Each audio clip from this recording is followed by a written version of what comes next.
Selamat sore, apa kabar pemirsa TVR Parlemen? Kita berjumpa lagi dalam program TVR 17 bersama saya Dadi Ramadan. Dan tepat pukul 17 waktu Indonesia Barat kami hadirkan kepada Anda sejumlah informasi paling baru dan paling menarik seputar kinerja dan kegiatan DPR RI yang telah disajikan oleh redaksi TVR Parlemen. Pemirsa TVR Parlemen, inilah TVR 17 selengkapnya.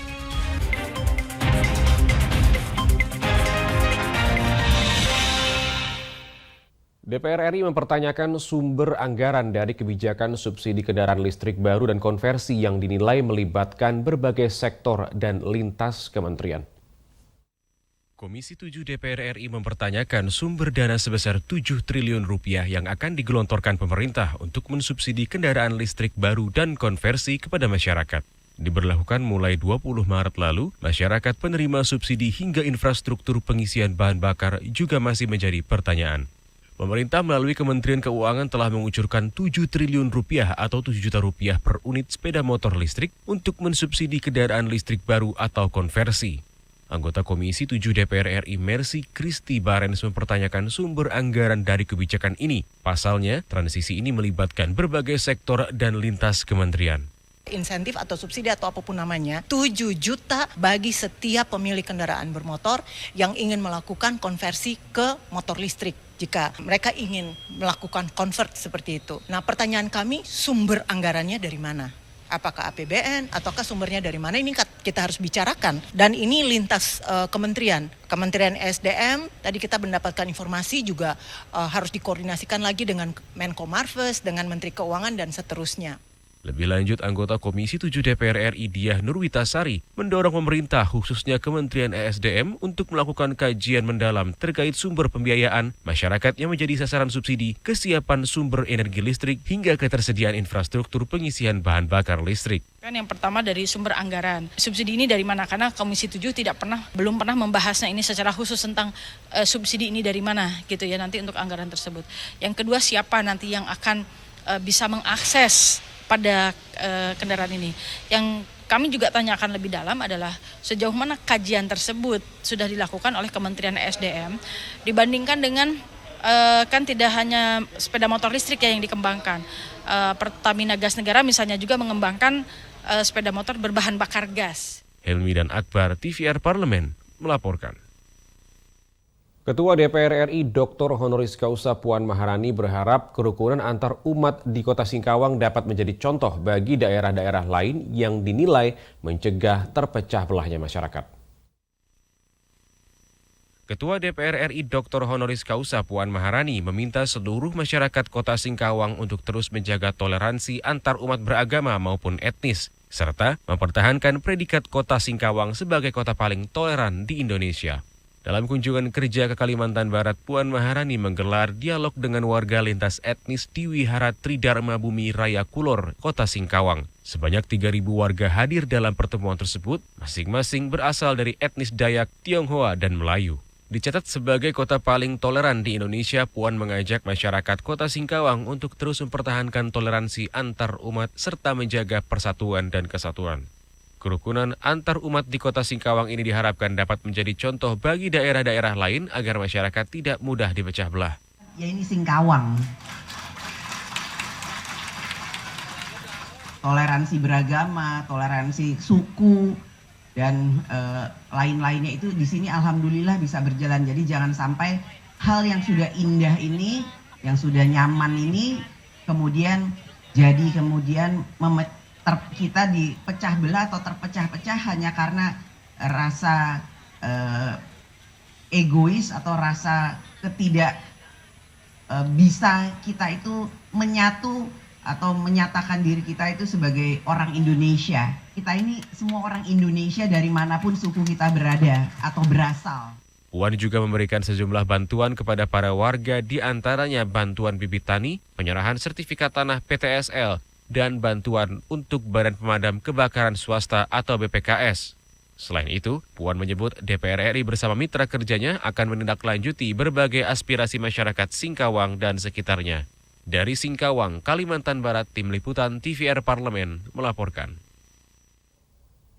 Sebagai upaya untuk mencegah masuknya pakaian impor ilegal, DPR RI berharap adanya kerjasama antara aparat penegak hukum dengan pemerintah pusat dan juga daerah. DPR RI juga berharap adanya peningkatan produksi pakaian dalam negeri yang dinilai relatif lebih murah. Komisi 6 mendukung larangan pemerintah dalam penjualan pakaian impor bekas atau thrifting ilegal karena dinilai merugikan negara dan mengancam para pelaku usaha kecil, mikro, dan menengah di Indonesia. Wakil Ketua Komisi 6 DPR RI Sarmuji mendukung pelarangan penjualan baju bekas atau thrifting ilegal karena dinilai memiliki berbagai risiko, terutama risiko kesehatan. Sarmuji mendorong peningkatan produksi pakaian dalam negeri relatif lebih murah yang dapat memajukan UMKM di Indonesia serta dapat bersaing dengan produk luar negeri. Ya, kami mendukung pelarangan penjualan baju bekas, terutama yang dari luar negeri, masuk ke Indonesia karena beberapa risiko itu menyertai. Tentu saja risiko kesehatan, karena kita tidak tahu siapa yang sebelumnya memakai dan bagaimana treatment setelahnya. Kalau sudah dinyatakan ilegal, seluruh aparat kita harus bekerja sama mencegahnya. Lebih lanjut, anggota Komisi 6 DPR RI Intan Fauzi meminta pemerintah memperketat pengawasan, terutama di pelabuhan-pelabuhan kecil yang rawan penyelundupan atau impor pakaian bekas ilegal. Pemusnahan pakaian impor ilegal ini diapresiasi untuk menyelamatkan pendapatan negara dan melindungi para pelaku UMKM lokal Indonesia. Ini sudah terjadi seringkali karena memang pintu masuk Indonesia yang sangat luas. Jadi dari berbagai pelabuhan-pelabuhan kecil, oleh karena itu kemarin di Riau, kemudian di Jawa dan sebagainya puluhan miliar itu dimusnahkan. Memang ini harus kembali bahwa untuk penegakan hukum. Jadi harus dimusnahkan, kemudian kita masyarakat tentu juga harus jangan membeli pakaian, sepatu, impor bekas. Karena selama demand itu masih ada, tentunya para oknum-oknum importir nakal ini akan terus memasukkan. Arif dan Mario, TVR Parlemen melaporkan. Bulan suci Ramadan sudah tiba dan seluruh umat muslim dunia mulai menjalankan ibadah puasa. Namun di Indonesia ada satu fenomena yang kerap terjadi pada bulan puasa ini, yakni kenaikan harga pangan. Informasi akan kami hadirkan saat lagi. Untuk itu, tetaplah di TVR 17.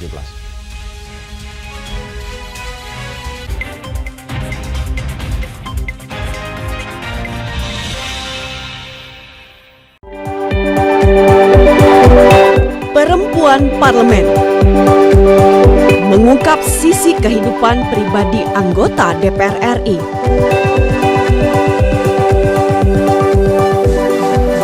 Dan partisipasi perempuan dalam politik dan publik. Dan usaha mewujudkan aspirasi masyarakat di setiap sidang sebagai wakil rakyat.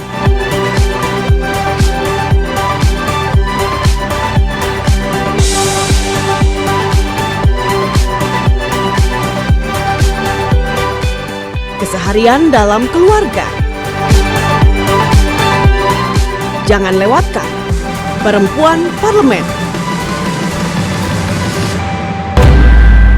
Hanya di TVR Parlemen. Utang-utang dulu saya. Mereka yang tidak cukup paham teredukasi bagaimana menyuarakan aspirasi demi memperoleh jawaban. Sini ditambang untuk seperti itu, warga sini tidak mengizinkan. Sebab apa? Itu menyangkut isi perut kami semua. Hadir menelisik mulai dari hulu ke hilir. Mengapa? Nah, kalau kita telusuri kenapa banjir ini hampir setiap terjadi.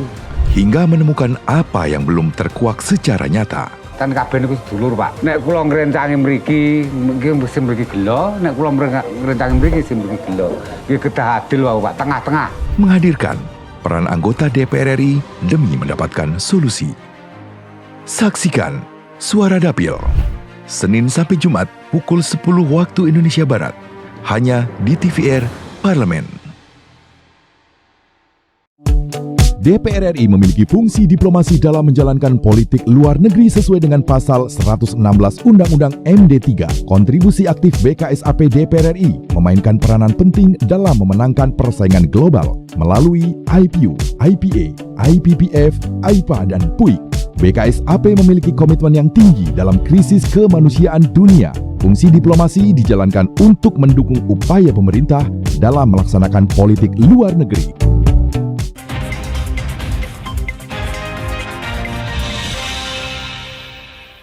kembali menyaksikan TVR 17 pemirsa. Beberapa bahan pangan pokok meningkat harganya karena pemerintahan yang melonjak.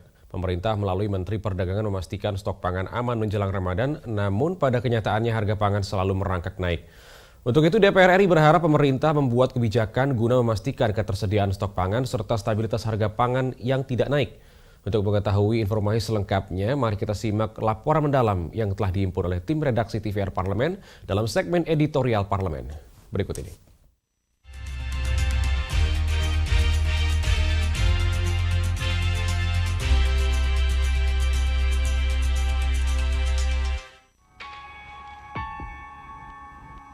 Kenaikan harga pangan jelang Ramadan rutin terjadi secara tahunan.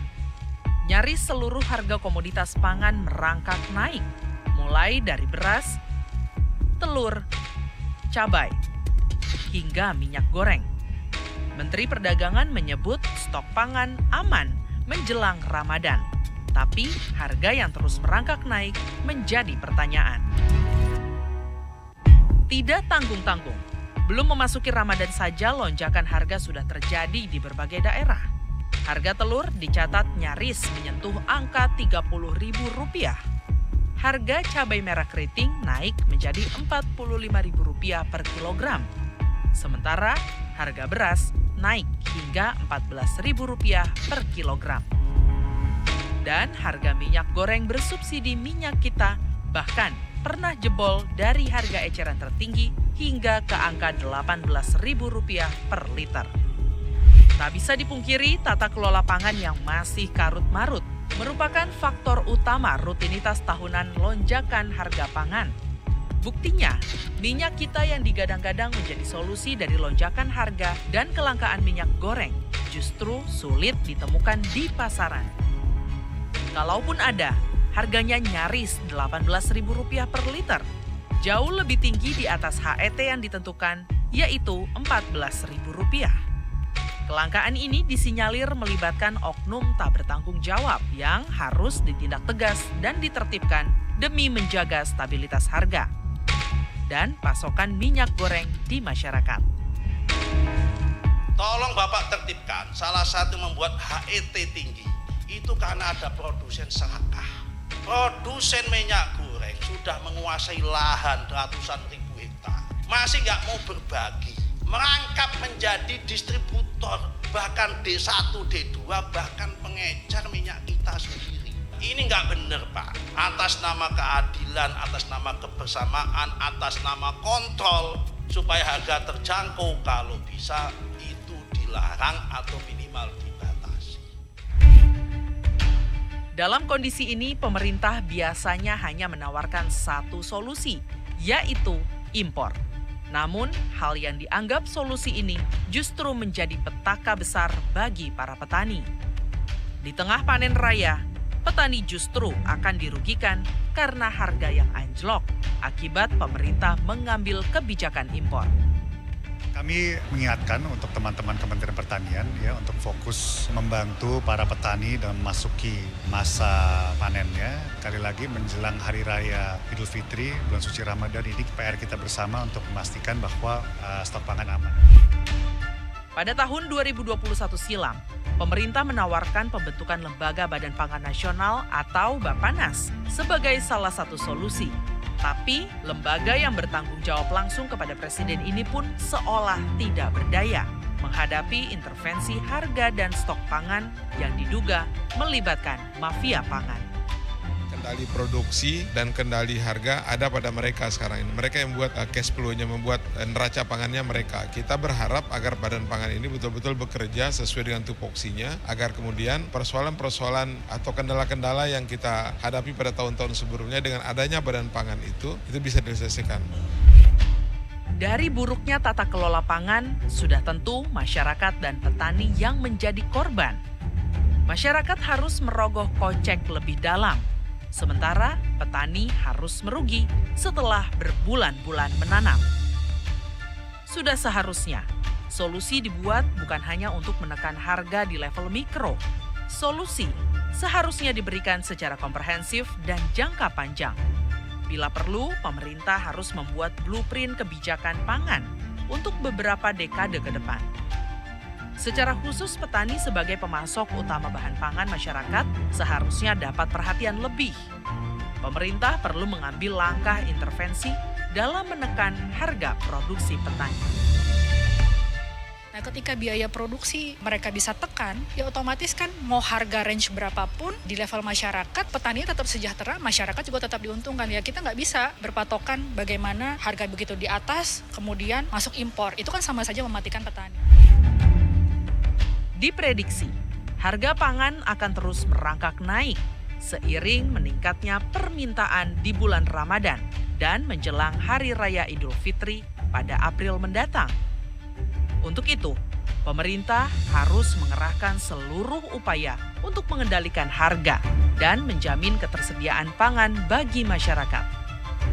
Yang paling penting, pemerintah juga perlu memastikan kondisi ini tidak menjadi event tahunan lagi yang membuat masyarakat panik dan para petani menjerit. Tim redaksi TVR Parlemen melaporkan.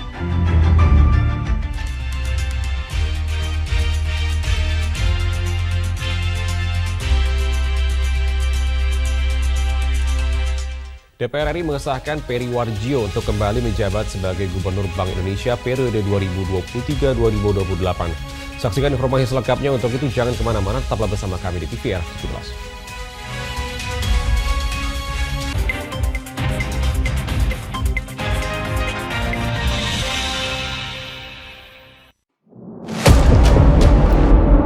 Sini ditambang. Konflik yang terjadi. Warga sini tidak mengizinkan. Masalah yang tersisihkan menjadi kesenjangan sosial. Ya namanya rakyat kecil gak bisa apa-apa, mau komplain juga gak didengar. Sebab apa? Itu menyangkut isi perut kami semua. Bagaimana memutus keterbatasan untuk didengar?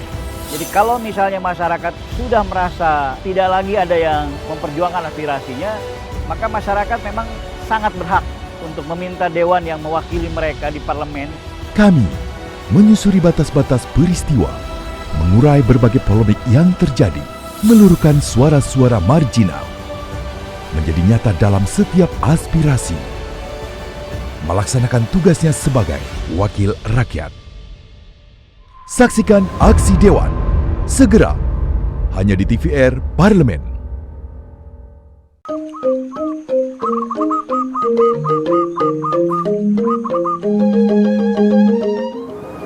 Om Swastiastu. Dalam keheningan, semoga Ida Sang Hyang Widi Wasa melimpahkan waronugrahanya pada kita semua. Selamat Hari Raya Nyepi di tahun 2023. Tahun Baru Saka 1945 bagi umat Hindu di seluruh Indonesia. Semoga selalu dalam lindungan Ida Sang Hyang Widi Wasa. Om Santi, Santi, Santi Om.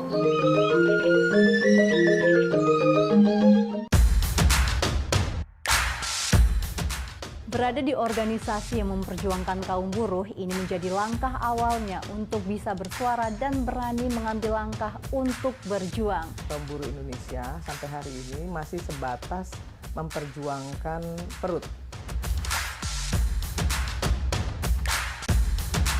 Alasan Ibu bisa fokus terhadap tenaga kerja khususnya kaum buruh Indonesia itu apa sih, Bu? Kenapa kita di Indonesia khususnya gitu ya tidak menempatkan posisi perempuan pada posisi yang terhormat, punya hak dan kewajiban yang sama. Dikenal dengan pribadi yang tegas, siapakah sosok yang saya maksud? Simak obrolan lengkapnya hanya di Perempuan Parlemen.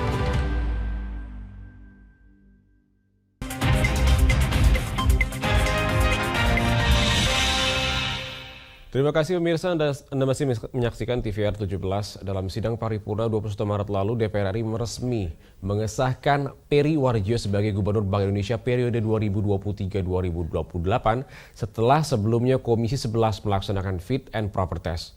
Kepemimpinan Peri Warjio sebagai Gubernur Bank Indonesia pada periode lalu dinilai mampu memuaskan publik baik dari sektor keuangan maupun moneter. Dan selengkapnya berikut laporan rekan kami, Elisa Purba. Pemirsa, pada Senin 20 Maret 2023 yang lalu telah dilaksanakan Fit and Proper Test atau uji kepatutan dan kelayakan oleh Komisi 11 DPR RI terhadap calon Gubernur Bank Indonesia, di mana yang mengikuti Fit and Proper Test ini adalah Bapak Peri Warjio yang merupakan satu-satunya nama yang diusulkan oleh Presiden Joko Widodo untuk mengikuti uji dan kelayakan ini. Dan pemirsa, Fit and Proper Test ini adalah untuk Gubernur Bank Indonesia periode 2023-2028. Di mana saat ini Bapak Peri Warjio merupakan petahana Gubernur Bank Indonesia yang sudah menjabat mulai 2018 lalu hingga nanti akan berakhir di Mei 2023. Dan sebagai informasi untuk Anda pemirsa, dari hasil Fit and Proper Test pada Senin 20 Maret yang lalu, hasil tersebut telah dibawa ke tingkat 2 untuk pembahasan di paripurna pada 21 Maret 2023, di mana dari hasil pembahasan tingkat 2 tersebut dinyatakan bahwa Peri Warjio dinyatakan layak dan patut menjadi calon Gubernur Bank Indonesia. Yang kemudian pemirsa, kita akan menunggu waktu kapan akan dilantik langsung oleh Presiden Republik Indonesia Bapak Joko Widodo. Pemirsa, sebagai informasi tambahan untuk Anda bahwa Bapak Peri Warjio telah lama memulai karirnya di Bank Indonesia, di mana sejak tahun 1984. Sebelum menjadi Gubernur Bank Indonesia, Peri Warjio juga sempat menjadi Deputi Gubernur Bank Indonesia pada periode 2013 hingga 2018. Terpilih memasuki periode 2 tahun, periode kedua maksud kami dalam jabatan Gubernur Bank Indonesia ini, tentu kita berharap bahwa sebagai Gubernur Bank Indonesia, Peri Warjio bisa mengemban amanah dan tanggung jawab dengan baik. Mengingat bahwa saat ini kondisi ekonomi dan gejolak global yang terjadi mempengaruhi Indonesia baik secara langsung maupun tidak langsung. Jika mungkin kita bisa melihat pemirsa bahwa saat ini adanya inflasi yang mungkin angkanya tidak berhasil kita tekan. Kita juga bisa melihat bagaimana adanya ancaman resesi di tahun 2023. Belum lagi peningkatan pertumbuhan ekonomi yang juga masih menjadi PR besar pemerintah Indonesia. Kita tentu berharap bahwa dengan terpilihnya Gubernur Bank Indonesia Bapak Peri Warjio ini dapat menjadi PR pemerintah bersama, memberikan dampak langsung yang tentunya berasa untuk masyarakat Indonesia langsung. Tentu kita berharap juga bahwa dengan adanya ketidakpastian hingga saat ini, mungkin dari konflik yang ada di luar Indonesia, adanya terpilihnya Gubernur Bank Indonesia yang baru ini bisa memperkuat ketahanan dan juga kebangkitan dari ekonomi Indonesia saat ini. Dan demikian informasi yang dapat kami sampaikan untuk Anda pemirsa. Saya Elisa Purba melaporkan langsung untuk TVR Parlemen dan kembali ke studio. Selanjutnya pemirsa, apa saja menjadi topik perbincangan di media online pada hari ini? Selengkapnya usai jeda, tetaplah di TVR 17.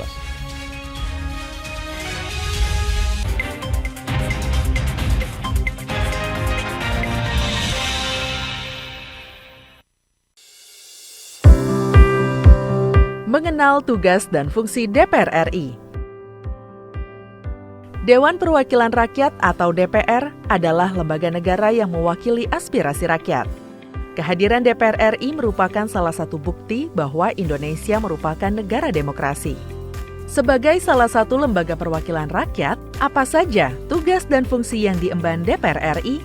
Berdasarkan pasal 20A ayat 1 Undang-Undang Dasar 1945, DPR memiliki 3 fungsi, yakni fungsi legislasi, anggaran, dan pengawasan. Tugas dan wewenang DPR berbeda untuk setiap fungsinya. Yang pertama, fungsi legislasi. Menyusun program legislasi nasional atau prolegnas, menyusun dan membahas rancangan undang-undang, menerima rancangan undang-undang yang diajukan oleh DPD, membahas rancangan undang-undang yang diusulkan oleh Presiden ataupun DPD, menetapkan undang-undang bersama dengan Presiden, menyetujui atau tidak menyetujui peraturan pemerintah pengganti undang-undang yang diajukan oleh Presiden untuk ditetapkan menjadi undang-undang. Yang kedua, fungsi anggaran. Memberikan persetujuan atas rancangan undang-undang tentang APBN yang diajukan oleh Presiden.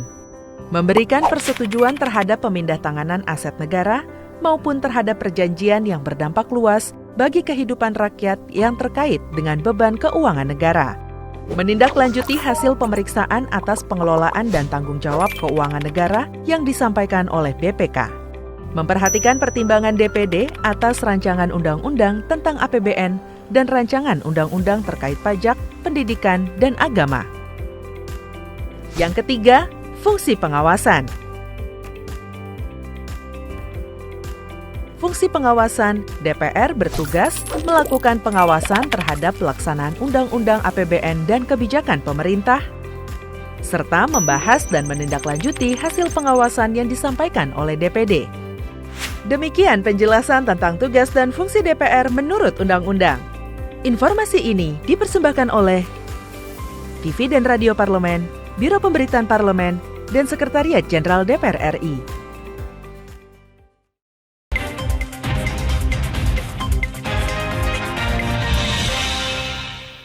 Kembali di TVR 17 pemirsa, kali ini kita masuk ke segmen media nasional. Mari kita simak isu apa saja yang menjadi sorotan media serta tanggapan dari sejumlah anggota Dewan bersama rekan kami, Alfat Rizky.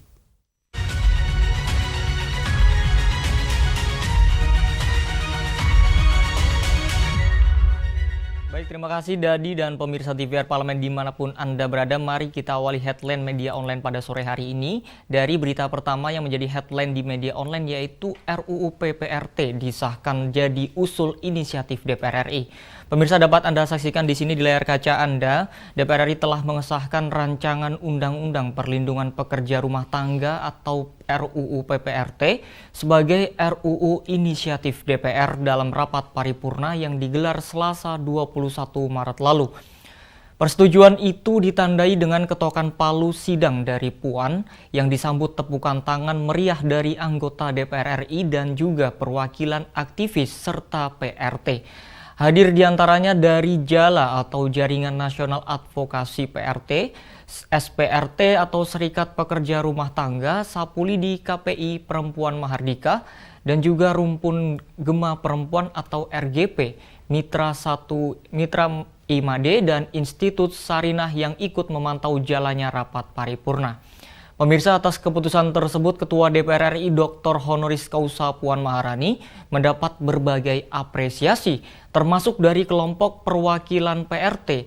Hal ini mengingat RUU PPRT sudah diperjuangkan belasan tahun lamanya, dan baru pada periode Puan akhirnya disepakati untuk dibahas.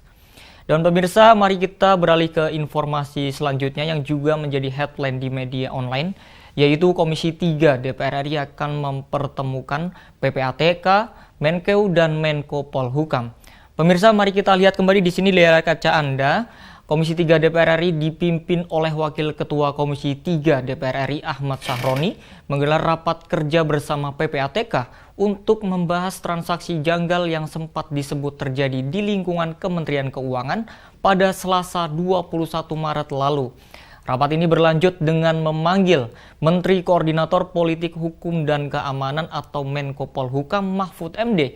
Kemudian ada juga Menteri Keuangan Sri Mulyani dan juga PPATK pada tanggal 29 Maret mendatang. Tiga pihak yang berkaitan dipertemukan guna membuka informasi yang seterang-terangnya kepada publik tentang isu transaksi keuangan mencurigakan sebesar 349 triliun rupiah di lingkungan Kementerian Keuangan. Sahroni juga mengungkapkan pemanggilan dilakukan setelah pihaknya mendapat klarifikasi isu tersebut dari Kepala PPATK sekaligus Sekretaris Komite Nasional Pencegahan dan Pemberantasan Tindak Pidana Pemberantasan Pencucian Uang atau TPPU, Ivan Yustiavandana. Dan pemirsa, itu tadi headline media online pada hari ini terkait RUU PPRT disahkan jadi usul inisiatif DPR RI serta Komisi 3 DPR RI akan mempertemukan PPATK, Menteri Keuangan, dan Menko Polhukam. Terima kasih atas perhatian Anda. Kembali ke rekan Dadi.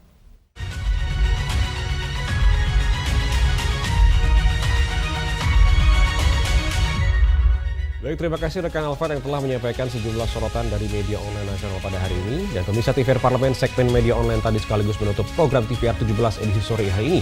Saya Dedi Ramadan beserta seluruh kru TVR Parlemen yang bertugas mengucapkan terima kasih dan undur diri dari hadapan Anda. TVR Parlemen, Referensi Indonesia.